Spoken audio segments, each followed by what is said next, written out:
Vamos ahora a hablar de lo prometido, de lo anticipado, te lo mencionamos en un par de ocasiones, hemos conversado con Leandro Pierella, bueno, en los ratos que Lea tenía, en la tarde ajetreada de ayer, con mucho trabajo, obviamente, recorriendo los primeros lotes. Bueno, y vamos a ver las primeras informaciones sobre este inicio de cosecha que tiene nuestro ingeniero amigo Leandro Pierella, que nos hablaba en la jornada de ayer y obviamente de lo que fue a lo largo de esta semana. Vamos a escucharlo. Bueno, esta semana acá en nuestra zona se comenzó a cosechar la soja de primera y en general te puedo decir que los rindes son muy buenos. Hay algunos lotes que han rendido menos, pero en la generalidad de los casos lo que me tocó escuchar son rindes que están por encima incluso de lo esperado, porque hay varios lotes de más de 50 quintales por hectárea, incluso algunos eh, cerca de 60, lo cual por la sequía que habíamos tenido un poquito sorprendió. No tanto porque se sabía que a los cultivos de primera no los había afectado la sequía porque empezó después, cuando esos cultivos ya podíamos decir que estaban hechos. Y algunos lotes de maíz que ya también se han cosechado dieron rindes buenos, o sea, volvimos a tener rindes de maíz de los que estábamos acostumbrados antes de estos últimos años que habían sido malos. Eso es lo primero que nos decía Leandro acerca de, bueno, lo que están arrojando los primeros resultados y la verdad que, como mencionaba, por el tema de la sequía estamos en una zona que realmente por ahora las cosas están saliendo bien, sabemos que en otros sectores la están pasando mal. Bueno, le consultamos acerca de las particularidades también que se están dando, primero principalmente saber de la humedad y si están verdes los granos. A ver, escuchamos lo que nos decía Leandro. La soja que se empezó a cosechar en general está seca o muy seca porque se dieron datos de 10% de humedad, 9%. Es llamativo porque casi siempre se arranca con valores más altos, pero lo que ocurre es que en plena sequía, a pesar de que la planta hasta hace poquitos días estaba verde, tiene verde a lo mejor algunas ramas y algunos tallos, pero las vainas y los granos están muy secos, porque la misma planta a veces hay granos muy secos y otros que todavía estaban un poco verdes y se promedia y da a lo mejor 10 u 11% de humedad, lo cual llama bastante la atención.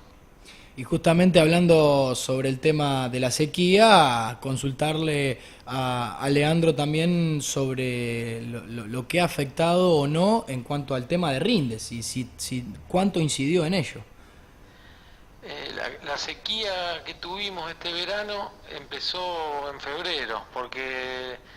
en diciembre no llovió al principio, pero después, desde mediados de diciembre en adelante empezó a llover. En enero tuvimos varias lluvias que venían siendo como pedíamos, como deseábamos, digamos, porque eran lluvias relativamente chicas, de 20 y pico, 30, de 20 y pico, 30 y pico milímetros por semana, como se necesitaba. Uno no deseaba tener lluvias grandes como los años anteriores, así de 80 o 100 milímetros, porque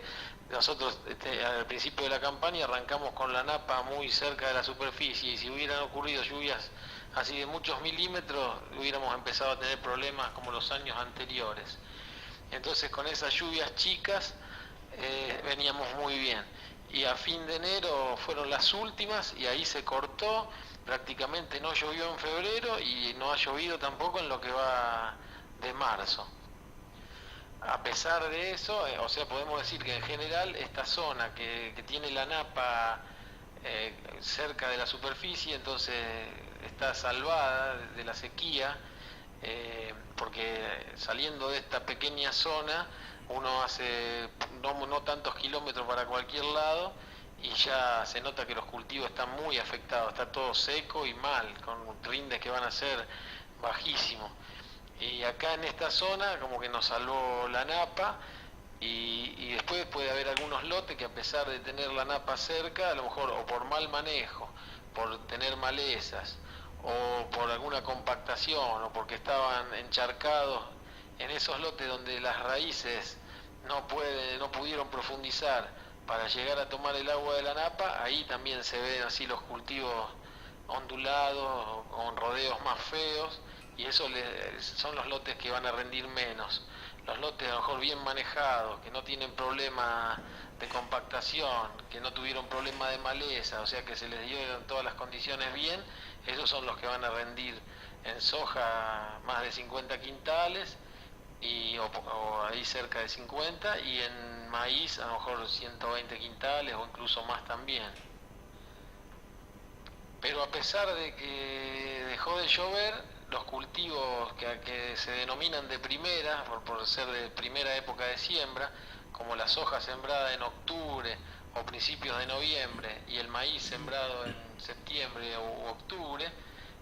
no fueron afectados por la sequía, porque cuando esa sequía comenzó ya tenían los frutos prácticamente hechos. El maíz con más razón, porque ya a fin de año están los choclos listos, o sea que le queda poco por hacer después de fin de año, y las hojas especialmente las de grupo corto que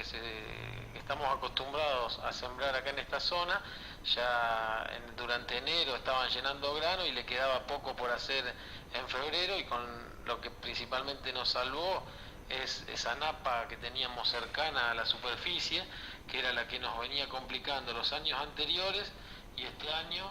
nos volvió a ayudar como pasaba siempre. Y para cerrar el panorama, le consultamos acerca de los cultivos de segunda, cómo los ve, cómo pintan para esta campaña. Sí, como te decía, los cultivos de primera podríamos decir que en general zafaron, porque la sequía empezó cuando ya estaban finalizando su ciclo. En cambio, los de segunda, que son los que se sembraron después de la cosecha del trigo, o algún maíz tardío que se sembró también en diciembre, esos